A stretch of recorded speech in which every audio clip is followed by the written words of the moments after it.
Hello friends. तो कैसे हैं आप सब? उम्मीद है सब खैरियत से होंगे।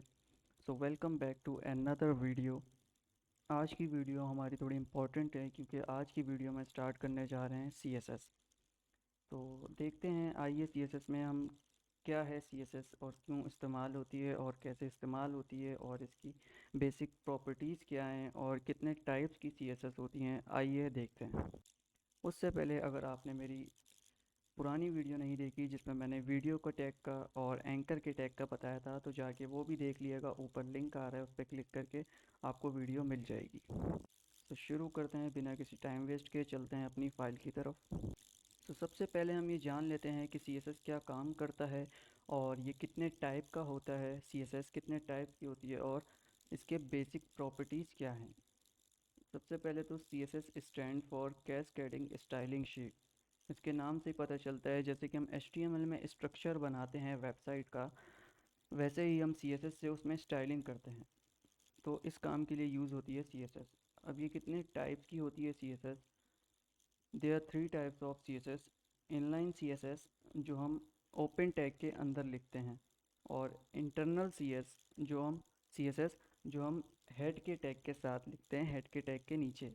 और इसकी स्टार्टिंग होती है स्टाइल के टैग के अंदर हम CSS लिखते हैं। और एक होती है एक्सटर्नल CSS जिसकी हम अलग फ़ाइल बनाते हैं। जैसे HTML की हम अलग फ़ाइल बनाते हैं, HTML की फ़ाइल बनती है .html, वैसी CSS की फ़ाइल बनती है .css करके।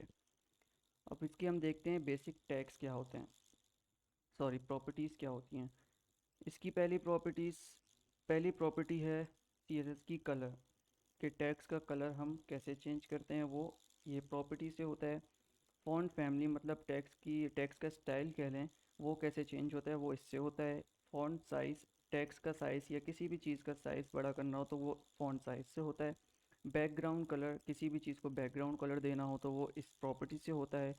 पैडिंग, पैडिंग क्या होती है? पैडिंग जैसे कि हमने किसी चीज़ को, टेक्स्ट को या पिक्चर को सेंटर में लेके आना है, तो वो तो हम इस प्रॉपर्टी से लेके आएंगे। टेक्स्ट अलाइन सेंटर लिखेंगे तो वो चीज़ सेंटर में हो जाएगी। अगर हमारे को फर्ज कर लें कि स्क्रीन के इस तरफ करना है, हमारे को थोड़ा सा लेफ़्ट कॉर्नर से आगे करना है, सेंटर में नहीं लाना, तो हम पैडिंग लेफ़्ट यूज़ करेंगे। उसको हम px में देंगे, पिक्सल्स में देंगे। जैसे कि पैडिंग लेफ़्ट लिखेंगे हम, और जितनी भी हमें देनी है 300 200, इट्स अप टू यू, और एंड में px लिखेंगे तो वो उस हिसाब से ही पैडिंग लेगी। अच्छा, पैडिंग 4 तरीके से दे सकते हैं: padding left, padding right, padding top और पैडिंग बॉटम। और इसके अलावा आ जाता है बॉर्डर। किसी भी चीज़ को बॉर्डर देना हो, पिक्चर को, हेडिंग को, पैरा को, तो वो बॉर्डर से देंगे। इसके अलावा विड्थ और हाइट, ये तो आपको पता है कैसे यूज़ करते हैं। तो आइए चलते हैं VS कोड की तरफ। सबसे पहले हम ये टाइप देखते हैं कि कैसे वर्क करते हैं, कैसे इनको लिखते हैं, क्या सिंटैक्स है इनका। चलते हैं अपने VS कोड की तरफ। तो फ्रेंड्स, ओपन हो गया हमारा VS कोड। हम फोल्डर ओपन कर लेते हैं जो लास्ट टाइम हम यूज़ कर रहे थे। तो वो हमारा डेस्कटॉप पर था HTML के नेम से। तो ये फोल्डर ओपन हो गया। इसमें हम न्यू फाइल क्रिएट कर लेते हैं, एक CSS day1.html एंटर कर लेते हैं। HTML का बेसिक कोड लिख लेते हैं। और सबसे पहले हम जो करेंगे वो करेंगे हम इनलाइन CSS। इनलाइन CSS हम कैसे करते हैं? वो करते हैं किसी भी एलिमेंट के ओपनिंग टैग पर। जैसे कि हम एक H1 ले लेते हैं, इसमें लिख देते हैं माय फर्स्ट वेब पेज। ये हमने लिख लिया। अब मैं आपको दिखाता हूँ ये सिंपल अभी कैसा शो हो रहा है। तो अभी ये हमारा ऐसा शो हो रहा है। तो अब इसमें हम करेंगे इनलाइन CSS अप्लाई। तो ये हमारा ओपनिंग टैग है, इसको हम थोड़ा सा H1 के आगे स्पेस देंगे और यहाँ लिखेंगे स्टाइल।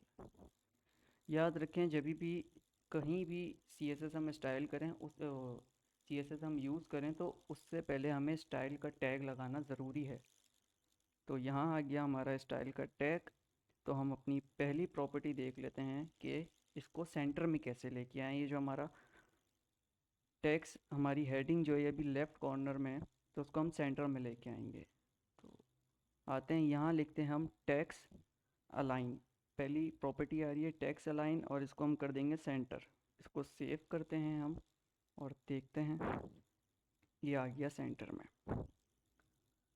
दूसरी प्रॉपर्टी की तरफ चलते हैं, वो हमारी प्रॉपर्टी कलर की थी।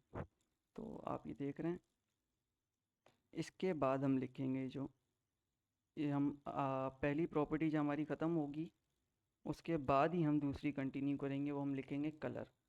अच्छा, किसी भी चीज़ का हमने कलर चेंज करना होगा ना, तो वो कलर से होगा। टेक्स्ट का हो, किसी भी चीज़ का हो। अगर बैकग्राउंड कलर यूज़ करना है, चेंज करना है, तो उसके लिए हम बैकग्राउंड कलर ही लिखेंगे। तो अभी हमने कलर चेंज करना है तो हम कलर ले लेते हैं और यहाँ पे बहुत सारे कलर आ रहे हैं, उसको हम रेड कर लेते हैं। एंटर करके सेव करके चेक करते हैं तो ये रेड हो गई है। और दूसरी हमारी और प्रॉपर्टीज़ देख लेते हैं कौन सी थी। फ़ॉन्ट फैमिली और फ़ॉन्ट साइज़। तो फ़ॉन्ट फैमिली हम यूज़ करते हैं यहाँ से, ऐसे ही जैसे हमने वो प्रॉपर्टी ख़त्म होने के बाद किया था वैसे ही यही करेंगे। इसके बाद हम लिखते हैं फ़ॉन्ट साइज़, पहले चेक कर लेते हैं। फ़ॉन्ट साइज़ भी यहाँ पे स्मॉल मीडियम लार्जर ये तीन है। इसके अलावा अगर आपने अपना कस्टम कोई लिखना है तो जैसे भी हम लिखें 30 तो उसके आगे हम PX लिख देंगे क्योंकि पिक्सल्स में आता है। इसको सेव करके हम देख लेते हैं। तो ये बड़ा था, छोटा हो गया। आई थिंक हमें इसको 50 करना चाहिए, 50 px। सेव करते हैं और देखते हैं तो ये बड़ा हो गया है। एक तो ये हो गई हमारी प्रॉपर्टी। दूसरी प्रॉपर्टी है हमारी फ़ॉन्ट फैमिली। फ़ॉन्ट फैमिली, अब इसमें ये इतनी सारी फैमिलीज आ रही हैं, कोई भी फ़ॉन्ट फैमिली जो आपको पसंद हो हम ये ले लेते हैं।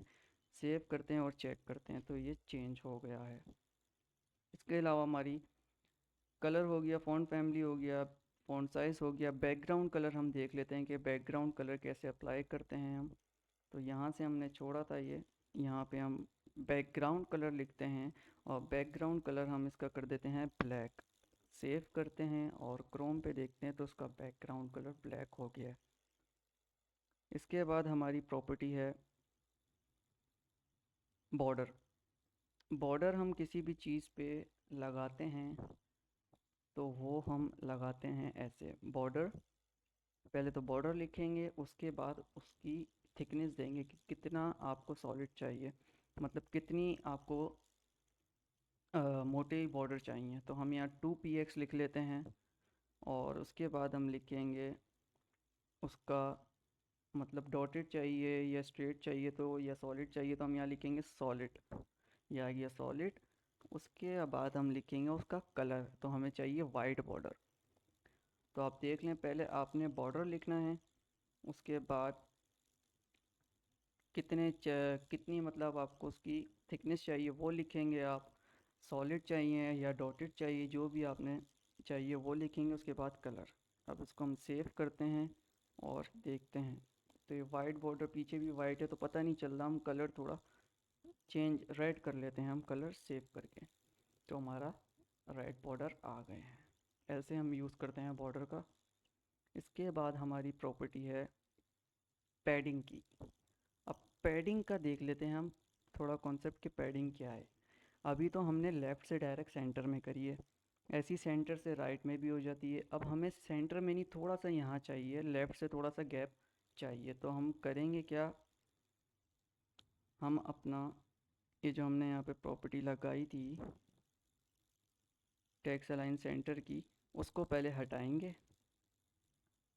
उसके बाद हम पैडिंग अप्लाई करेंगे। ये हमने टेक्स्ट अलाइन सेंटर हटा दिया और हमने लिखा पैडिंग लेफ्ट। पहले तो अभी मैं दिखाता हूँ आपको ये कैसा है। सेंटर हटाने के बाद यहाँ आइए। अब मैं चाह रहा हूँ थोड़ा सा मेरे को गैप चाहिए, लेफ़्ट से स्पेस चाहिए, ज़्यादा नहीं चाहिए। तो मैंने पैडिंग लेफ़्ट लिखा, उसके बाद मैं दे दूँगा मुझे 200 px का स्पेस चाहिए। इसको मैं सेव कर देता हूँ।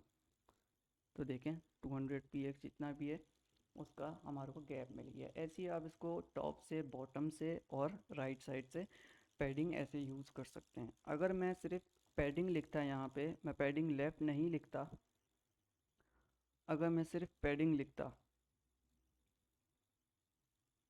तो ये चारों तरफ से अगर मैं लिखता 50 px, पैडिंग 50 px, तो ये ऊपर से भी 50 px लेता और लेफ़्ट से भी 50 px लेता और राइट से भी लेता और बॉटम से। अब इसको सेव करते हैं और देखते हैं, देखें ऊपर से भी 50px, नीचे से भी, यहाँ से भी और यहाँ से, चारों तरफ से 50px।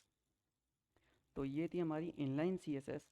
इसके बाद हम देखते हैं कि हम इंटरनल CSS कैसे करते हैं। इंटरनल CSS हमेशा जो होती है वो टाइटल के टैग के बाद और हेड के टैग के ऊपर होती है। उसको भी करने का यही तरीक़ेकार है, स्टाइल का टैग हम लगाएंगे और उसको ब्रेक कर देंगे नीचे से। यहाँ पे हम अपनी यही प्रॉपर्टीज़ अप्लाई कर देंगे। पहले यहाँ से ये CSS हटा देते हैं ताकि वहाँ पे अप्लाई हो जाए। तो H1 हम वापस लिख लेते हैं, H1 my first web page, ये हमने वापस लिख दिया है। तो हम यहाँ पे CSS अप्लाई करेंगे। अच्छा, यहाँ CSS अप्लाई करने का क्या तरीका है? यहाँ तो हम डायरेक्ट ओपनिंग टैग में जाके टारगेट कर रहे थे। यहाँ हम लिखेंगे जो चीज़ हमें करनी है, मतलब कि अब ये H1 है, ये जो लिखा है माय फर्स्ट वेब पेज, तो ये H1 हेडिंग के अंदर है ना। तो हम डायरेक्ट ये हेडिंग को यहाँ CSS में टारगेट करेंगे। ऐसे हम लिखेंगे H1 और इसके बाद हमने करली ब्रैकेट लगा देना है, ये होते हैं करली ब्रैकेट। इसके बाद हमने उसको ब्रेक करना है और यहाँ पे हमने CSS की प्रॉपर्टीज़ अप्लाई करनी है। जैसे कि हमने जो किया था, बैकग्राउंड कलर हमारा XYZ कुछ भी हो जाए, टेक्स्ट अलाइन हमारा सेंटर हो जाए। सॉरी, क्लियर लिख दिया मैंने, यहाँ पे सेंटर लिखना था।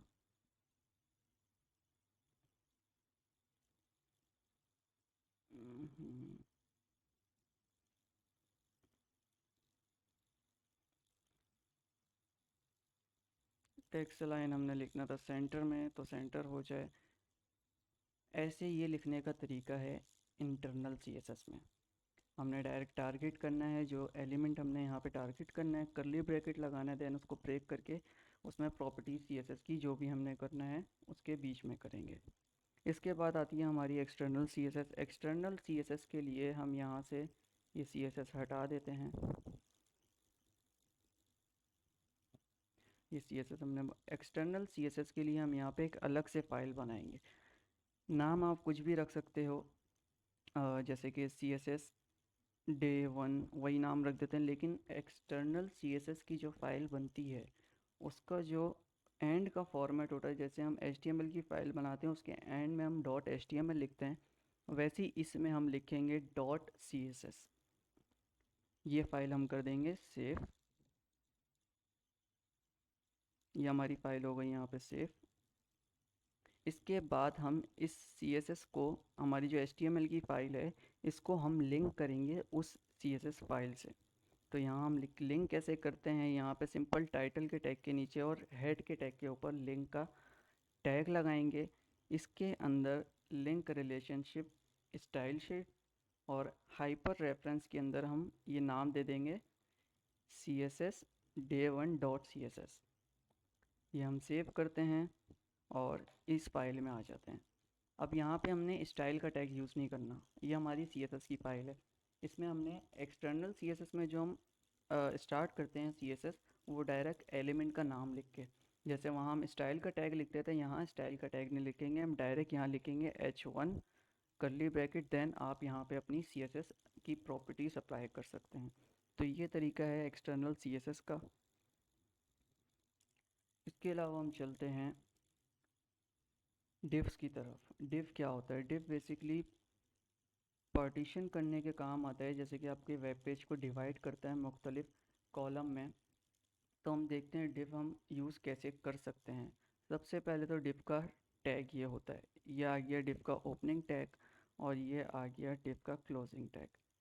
अब इसके अंदर हम कुछ भी लिख देते हैं, जैसे कि हम नाम लिख देते हैं हम्माद, और एक और डिव ले लेते हैं नीचे, इसके अंदर हम लिख देते हैं फहाद। और इन दो डिव को हमने एक काम करना था, इसको हम कॉपी करते हैं और यहाँ से हटाते हैं। सबसे पहले एक हम डिव ले लेते हैं, उसके अंदर इनको दो डिवों को रखते हैं। अब डिव में बेसिकली ये होता है कि इनमें क्लासेस और आईडी का खेल होता है। क्लास मतलब कि इसको नाम देना, डिव को अपना कस्टम नेम देना। आप उसको क्लास दे सकते हैं या आईडी दे सकते हैं। अब ऐसे ही हम अगर टारगेट करेंगे ना सीएसएस में, तो वो सारे डिव पे जो भी हम प्रॉपर्टी लगाएंगे सारे डिव पे अप्लाई होगा। तो सबसे पहले हम ये मेन डिव जो है जिसके अंदर ये दो डिव हैं, इसको हम दे देते हैं डिव क्लास दे देते हैं। स्पेस देंगे, ओपनिंग टैग में हमने क्लास देनी है, क्लास इसको हम दे देते हैं ए। मतलब इस डिव का नाम हो गया अब ए। और इसके अंदर जो दो डिव हैं, एक का नाम रख देते हैं हम बी, और ये जो डिव है दूसरी, इसका नाम हम रख देते हैं सी। सॉरी, इसमें हमने क्लास नहीं दी, क्लास बी। इसको कॉपी कर लेते हैं, यहाँ हम इसको पेस्ट कर देते हैं और इसको कर देते हैं हम सी। तो ये हमने कर दिया है। अब हम जाते हैं सीएसएस में अपनी, इसको सेव कर देते हैं सीएसएस में जाके। अब सीएसएस में जो क्लास को टारगेट करने का तरीका है वो होती है डॉट से। अब हम ये नहीं लिखेंगे यहाँ पे कि डिव क्लास ए, हम सिर्फ लिखेंगे डॉट, वो रिप्रेजेंट करेगा क्लास को, और हम सिंपल इसके आगे लिख देंगे अपना क्लास का नाम जो भी हमने उसको नाम दिया होगा और करली ब्रैकेट। ये हमने करली ब्रैकेट कर दिया है। अब हम इसको डिव को कलर दे देते हैं, बैकग्राउंड कलर दे देते हैं। इसको दे देते हैं हम रेड, और इसको डिव को हाइट और विड्थ देनी लाजमी है। इसको इसको हम बल्कि सिंपल हम इसको विड्थ और हाइट देते हैं, और विड्थ इसकी हम कर लेते हैं 100%, क्योंकि पूरी स्क्रीन के मुताबिक अपनी विड्थ लेगा। और हाइट हम कर लेते हैं 200 px, क्योंकि ये देखें, ये जो हमारी ए वाली डिव है, इस डिव के अंदर दोनों हैं बी और सी। तो हम विड्थ इसको 50% बी को देंगे, 50% सी को देंगे, और हाइट दोनों की डिव के ए के मुताबिक होगी। तो हम सिंपल इसको पूरे को कॉपी कर लेते हैं यहाँ से, और देन नीचे पेस्ट करते हैं, और यहाँ लिख देते हैं हम ए की जगह बी को, और इसकी हम विड्थ कर देते हैं 50%, और इसको बैकग्राउंड कलर दे देते हैं हम, बैकग्राउंड कलर ये दे देते हैं हम इसको। और सिंपल इसको भी हम कॉपी करते हैं यहाँ से, और नीचे पेस्ट कर देते हैं, और इसकी क्लास हम चेंज कर देंगे ताकि हमारी क्लास यहाँ पे कॉल हो जाए। तो वो सी थी, इसकी विड्थ भी 50% होगी, हाइट भी, और इसका हम कलर थोड़ा सा चेंज कर देते हैं। इसका कलर हम रख देते हैं ये। तो अब हम सेव करके देखते हैं कि हमारी फ़ाइल कैसी आ रही है।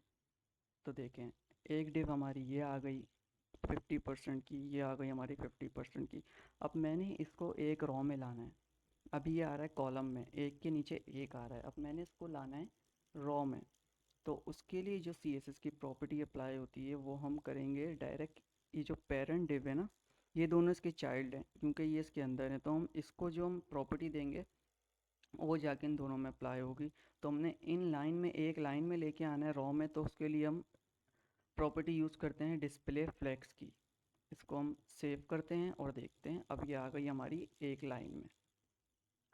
अब मुझे ये चाहता हूँ मैं कि इसका ये सेंटर में आ जाए, इसका भी सेंटर में आ जाए। तो डायरेक्ट मैं पेरेंट डिव को दे के देखता हूँ कि टेक्स्ट अलाइन सेंटर ये करता है या नहीं। सेव करते हैं, तो देखें दोनों का हो गया। अलग अलग भी कर सकते थे तो बेहतर तरीका है ये। अब इसमें आप अपनी मर्ज़ी की पार्टीशंस करके, डिव्स को डिवाइड करके, पेज को डिवाइड करके एक पूरा पेज बना सकते हैं। जो हमारी वेबसाइट बनती है वो पूरी इन पे ही बनती है, डिव पे ही पूरी। 90% जो काम होता है वो डिव का ही होता है, क्योंकि हम उसको डिवाइड कर करके पूरा हम अपना वेब पेज बनाते हैं। तो ये थी हमारी आज की वीडियो। उम्मीद है आपको पसंद आई होगी। कुछ समझ नहीं आया हो तो वीडियो को पीछे करके वापस आप देख सकते हैं। मिलते हैं आपसे नेक्स्ट वीडियो में। जिसने हमारी पहले वीडियो नहीं देखी वो भी जाके देख ले, वो भी ज़रूरी है, क्योंकि हर चीज़ यहाँ एक दूसरे से लिंक है। अगर आपको वो नहीं आएगा तो आप ये कैसे करेंगे, क्योंकि अगर आपको HTML आएगी तो आप CSS करेंगे। तो ये थी हमारी आज की वीडियो, उम्मीद है आपको पसंद आई होगी। और पसंद आई हो तो चैनल को सब्सक्राइब करें, वीडियो को लाइक करें। मिलते हैं आपसे नेक्स्ट वीडियो में, जब तक के लिए अपना ख्याल रखें। अल्लाह हाफिज़।